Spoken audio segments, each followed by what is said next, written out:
Ngita mo snack sa bukid. Snack sa bukid. Mm. Mm.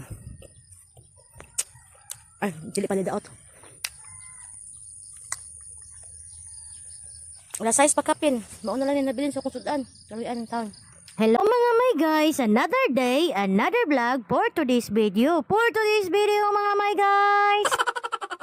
Early in the morning mga may guys ay maagang naubos ang aking panindang ulam. At dahil nga wala pang isang oras ay naubos na ang aking paninda ay ito ang aking ginagawa pagdating ko sa bahay. Sa kadahilanang nakita ko ang aking asawa na nagmasa ng saminto na walang helper. Sa kadahilanang walang nakitang helper ang aking asawa ay to the rescue tayo dyan mga may guys. Oy!